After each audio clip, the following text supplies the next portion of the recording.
don't see you. Welcome in or welcome back to the Veiled Archive. I apologize, I missed it by a few days. We'll go with that.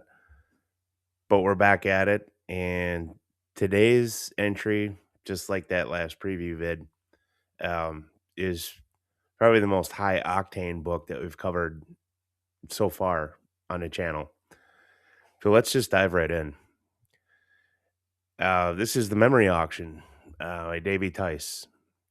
The 2026 ledger identifies Davey Tice's The Memory Auction as a high velocity, high fidelity audit of the biodigital convergence. This is a pedal to the metal, high octane adrenaline rush that refuses to offer the observer a single downbeat measure across its entire 40,000 word runtime. It is a gas pedal through the firewall and into the engine block from the first page until the end. We step into a clinical landscape where the self is no longer a sovereign sanctuary, but has been reclassified as a liquid asset, a data port subject to the violent mechanics of consciousness grafting and total memory erasure. The narrative engine operates on a scale large enough to supplant an individual's entire existence with a new and improved version, or to force the biological body to become a shared apartment complex for another consciousness altogether. The architecture of this nightmare is built on a frantic pacing that satisfies the archive's requirement for clinical precision by delivering just enough information on each page to keep the heart racing, while ensuring that every answer only serves to inject more questions into the equation. As the protagonist navigates this techno-neuro labyrinth, they are confronted with the abolition of the threshold, where the privacy of one's own thoughts is revealed to be an evaporating illusion. The narrative introduces a mystery man who begins to deliver expository revelations, but Tice performs a masterful surgical inversion of traditional narrative mechanics. Rather than providing the reader with a safety net of clarity, Tice utilizes this exposition to build layers upon layers of further intrigue, deepening the systemic dread regarding the world of consciousness erasure. The dynamic between the protagonist and this enigmatic figure becomes the beating heart of a narrative where the subject is on the brink of discovering what the projected antagonist truly means to his current harrowing predicament. In this world, you are no longer a victim, you are a guilty witness, performing an autopsy on your own stolen existence, realizing too late that the house is designed to consume you from the inside out. What sets this apart? What truly distinguishes the memory auction within the ledger is its radical, high fidelity application of the whisper mechanism, recalibrated here into a high decibel techno fatalist frequency. While many architects of the current vintage rely on a slow burn atmospheric siege, Davy Tice performs a surgical strike on the observer's intuition by maintaining a pedal to the metal velocity that never allows the tension to dissipate. This is not merely a stylistic choice. It is a structural necessity designed to mimic the frantic, deteriorating processing of a mind undergoing neural partitioning. Most narratives in this subgenre eventually offer a downbeat measure, a sanctuary where the protagonist can reconcile the data. But Tice refuses this safety net. He provides a gas pedal through the firewall experience, ensuring that the horror is not an event you witness, but a mechanical process you are trapped within. The clinical deviation becomes most apparent in Tice's treatment of expository revelation. In the traditional administrative ghost or detective noir blueprints, information is a tool for the solver. It is the currency used to balance the ledger and escape the trap. However, Tice utilizes what the archive classifies as inverted power liability. He provides information that answers nothing overly, instead delivering more questions to the equation and creating a recursive loop of intellectual contagion. This methodology does the opposite of what traditional authors do. It uses the truth as a weapon to dismantle the protagonist's rational immune system. By measuring the math is never solvable, Tice anchors the work firmly in biological nihilism, proving that in a world of absolute consciousness erasure, the only thing more terrifying than being hunted is the realization that your own self is a metadata tag that can be rewritten, deleted, or hosted by a predator at the click of a corporate mandate. And in our author spotlight, it's uh, Davy Tice is a high frequency architect operating within the clinical, fast paced sectors of the modern indie horror hegemony.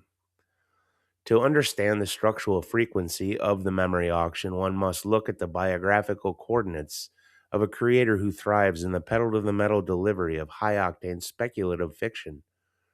Tice does not write from the archaic sorrow of the 19th century.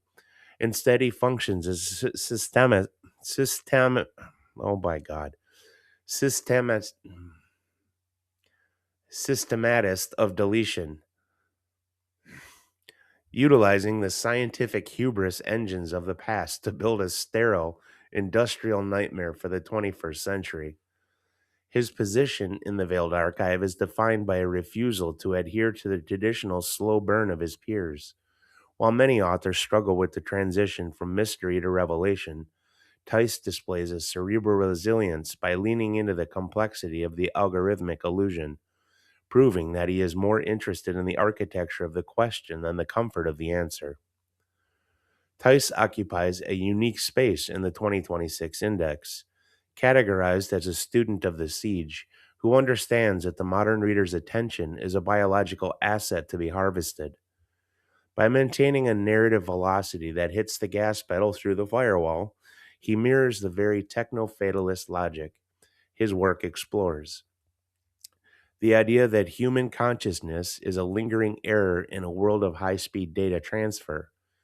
His methodology represents a significant deviation from the standard administrative ghost model. He is not documenting a haunting, but a systemic reformatting of the human experience.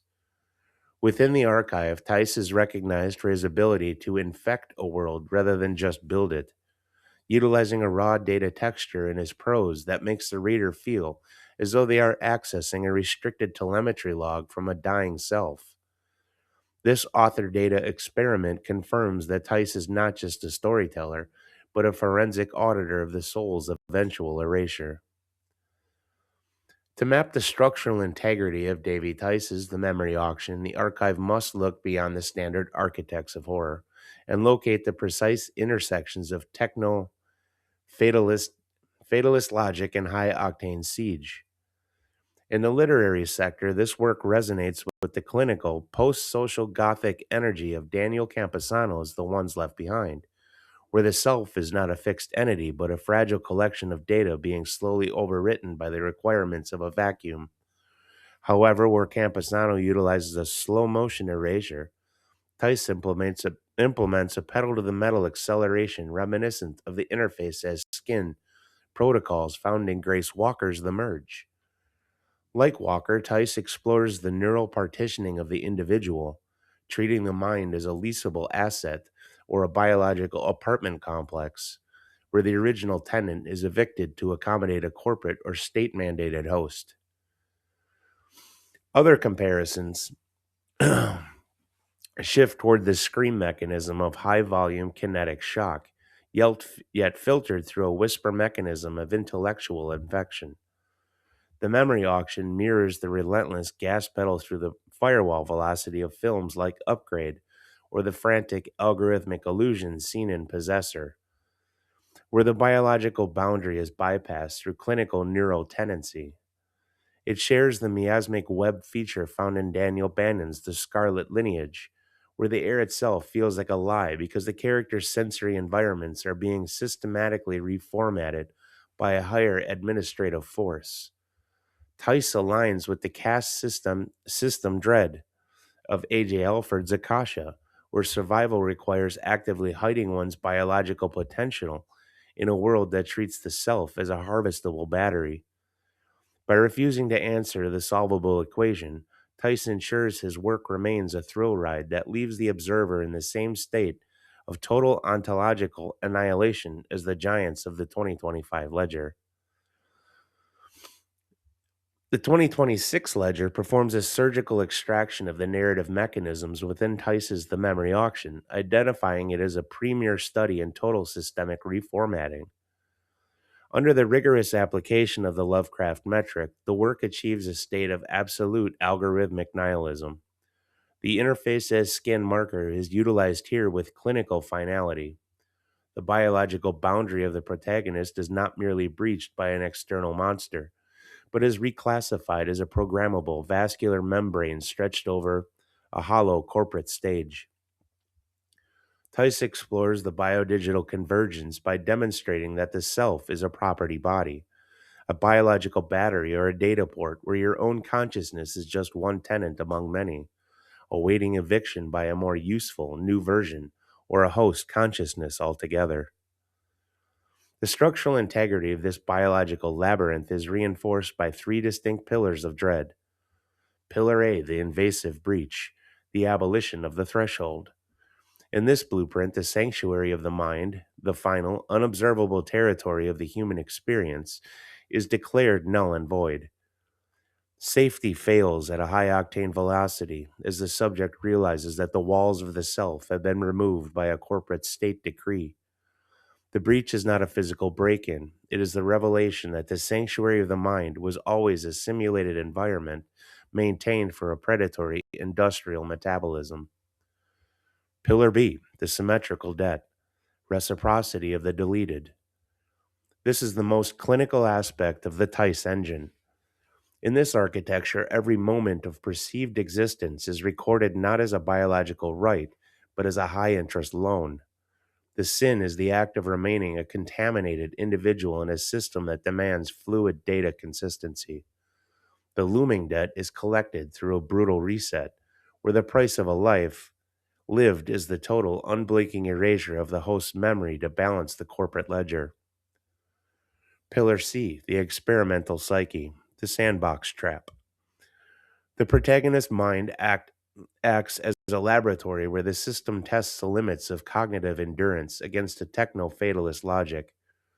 The subject is existentially entrapped by their own need for narrative consistency in a world of raw, unedited, and increasingly hostile data. The Mystery Man's expository revelations function as a symmetrical illusion, utilizing the truth as a digestive fluid to dissolve the protagonist's rational defenses and ensure they remain a prisoner even when the doors are left unlocked.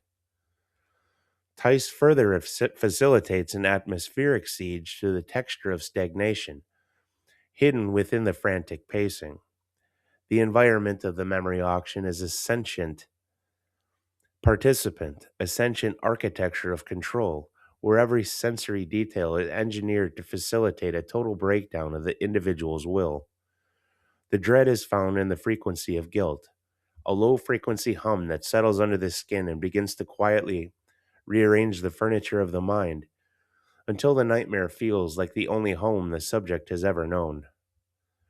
By refusing to provide a solvable equation, Tice confirms that the universe is a closed system, where the act of witnessing has already consumed the observer, leaving them as a corrupted file awaiting final deletion. In our reader's response, the ledger recognizes that Davy Tice's The Memory Auction does create a polarized frequency within the indie horror and sci-fi communities, largely due to its refusal to utilize the traditional downbeat measure found in most narrative architectures. This work operates as a pedal to the metal siege that forces the reader to inhabit a state of high fidelity anxiety from page 1, a tactic that creates a definitive schism between those seeking an adrenaline dump and those seeking a redemptive hero arc. Advocates of the work, often categorized by the archive as guilty witnesses, celebrate the frantic pacing and the gas pedal through the firewall velocity as a masterclass in techno-fatalist immersion. These readers find a visceral satisfaction in the way Tice delivers just enough information to answer nothing overly, instead clinically providing more questions to a solvable equation that refuses to be solved. To this demographic, the lack of a safety net is not a flaw, but a structural integrity that mirrors the terrifying reality of total identity erasure. Conversely, the work faces significant resistance from those who hit a wall when confronted with administrative malice and an unyielding whisper mechanism. Detractors often find the presence of the mystery man who offers expository revelations that only lead to deeper intellectual contagion to be a point of systemic frustration rather than intrigue. For readers accustomed to the social good mask of traditional sci fi, Tice's inversion, where the sanctified savior is exposed as a predatory harvester, can be a source of profound cognitive dissonance. These critics argue that the lack of survivors and the 0% hope rate within the architecture renders the experimental psyche too claustrophobic for a general audience. However, the archive asserts that this polarization is a signal of the work's heft and might. It suggests that Tice has successfully mapped a systemic trap so absolute that even the reader feels they are being digested by the very air of the narrative. And then my review. Davy Tice has constructed a relentless, high fidelity nightmare that hits the gas on page one and never lets up. The memory auction is a masterclass in frantic pacing, utilizing a pedal to the metal structure engine that balances high octane adrenaline with a clinically precise delivery of information. The premise, large scale consciousness grafting, and the systemic deletion of the self to make room for a new version or an entirely different tenant, is both terrifying and profoundly relevant. Tice manages to provide just enough revelation to keep the reader's pulse racing, while simultaneously injecting new, complex questions into the equation, ensuring the mystery remains impenetrable until the final turn. What sets this work apart is how Tice handles expository revelation. Where most authors use mystery figures to provide a safety net of answers, Tice does the opposite.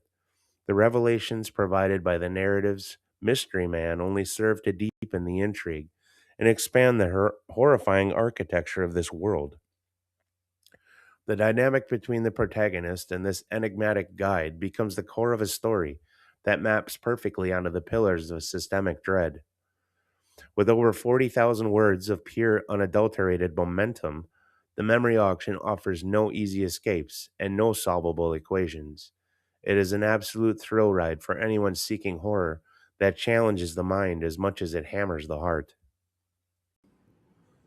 So, as I did mention in that preview vid, this is kind of a return to uh, our foundations, or the basics for the channel. When we started exploring books that were available on Book Bounty, and like I said in that preview vid, I'm still not quite sure why this one was even up there, just with the massive amount of work that Davey Tice has already undertaken.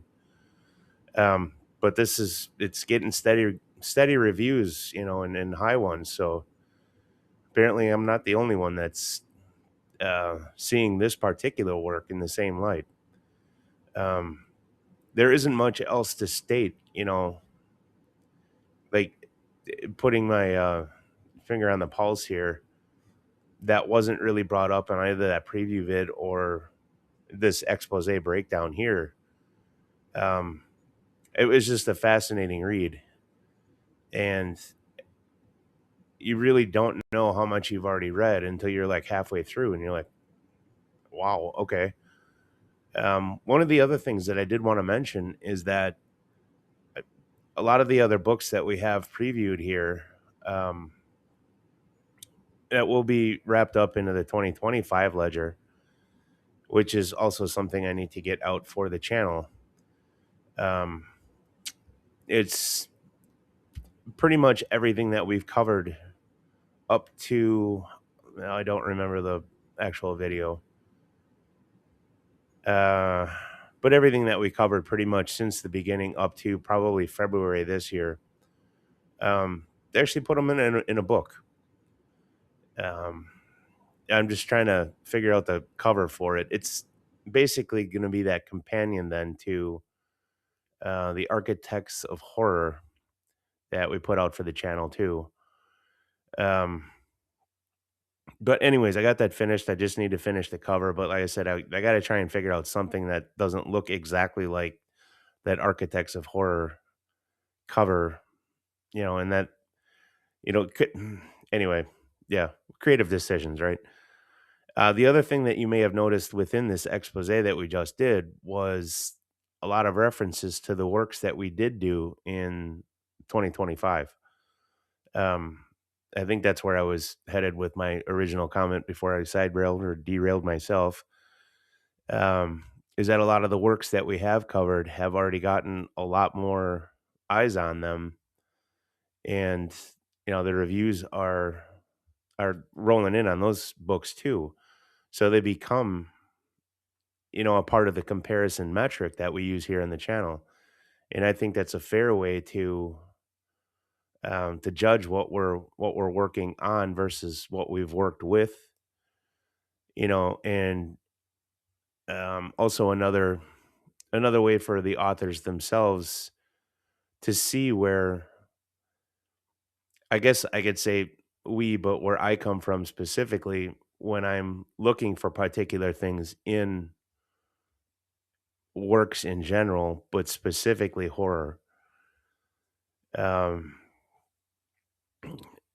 like take for AJ Alford's Akasha, for instance. It isn't exactly a horror book, but there's a lot of mechanics going on there that cross into the horror realms and genres, and those are very similar to other books that we've covered.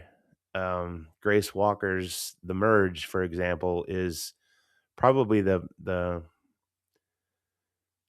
best comparison to uh, Davy Tice's work here, in that it's identity erasure, although the endings are insanely different. But meh, read them both, and you tell me what you think. Um, yeah, that's gonna wrap it up for this one. I don't have a next up quite yet. It's gonna be a toss up between Andrew K. Clark's. I'm gonna get the title wrong because it's not sitting.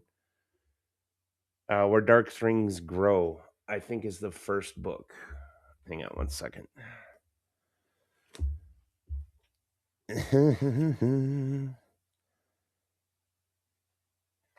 At any rate, it's either going to be Where Dark Things Grow or Dark Things. No, it's got to be Grow. It's either going to be that one or another Book Bounty Hall. Um, just for anybody that uses Book Bounty, I mean, you got a certain amount of time to get your review turned in on there before you start losing points. So I got to make sure that I'm taking care of that. On top of all the other things that I brought up in that uh, preview vid about the plate being too small for the amount of stuff I'm trying to pile on top of it. But yeah, be that as it may, it's always been my preference to have too much to do rather than nothing. So yeah, I'll try to get another one out ASAP. Like I said, it's there's two books actually on Book Bounty, and then like I said, Andrew K. Clark's, which would Where Dark Things Grow, which would be another return to the WordFest haul from February. I think I think I've only gotten a one or two books from that. Yeah, and I need to start tackling that pile. But yeah, at any rate, uh, I say that too much. Uh, and it's been a long time too since I've paid homage to the algorithm gods. Well, without just going on script or whatever to say it, but I really appreciate the growth up to this point. I mean, it's a lot more than I ever expected. I just wanted to be a guy at a computer with a camera facing him, talking about my passion, for reading horror. And yeah, I really appreciate the likes, and certainly the subs. That's been awesome. But if these conversations interest you, interest anybody you may know, send them our way. I mean, we love to grow. So, any rate, I did it again. With that in mind, and until next time, it's been the Veiled Archive.